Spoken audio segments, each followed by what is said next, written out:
আমি একটি হালকা উদাহরণ দিব, আশা করি পয়েন্টটা আপনারা বুঝতে পারবেন। বাসায় যখন অনেক তেল মশলা দিয়ে রান্না করেন তখন সারা বাড়িতে সেই গন্ধে ভরে যায়, সারা বাড়িতে সেই গন্ধে ভরে যায়। আপনি বাসার ভেতর থেকে সেই গন্ধ বুঝতে পারবেন না, কিন্তু যখন বাইরে থেকে একজন বাসায় প্রবেশ করে, বিশেষত কোনো আরব যদি আসে, সে ভাবে যে কোনো দূষিত পরিবেশে এসে পড়েছে।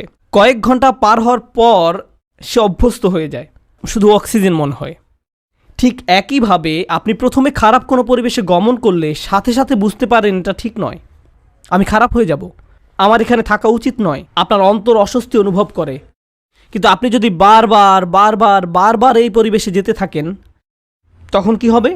আপনি আর খারাপ বোধ করবেন না। কেউ যদি জীবনে প্রথমবার কোনো ধূমপায়ীর পাশে বসে, তখন সিগারেটের গন্ধে সে কাশতে থাকবে, চোখ দিয়ে পানি আসবে, ফ্রেশ বাতাসের জন্য ছটফট করবে এবং সে দ্রুত সেই জায়গা ছেড়ে চলে যেতে চাইবে। বছরখানেক পর এটাই তাদের অক্সিজেনে পরিণত হয়। সিগারেট ছাড়া তারা নিঃশ্বাসও নিতে পারে না। তাহলে প্রথম সমস্যা হলো আপনি নিজেকে অসৎ পরিবেশে ফেলে রাখেন। ফাতানতুম আনফুসাকুম।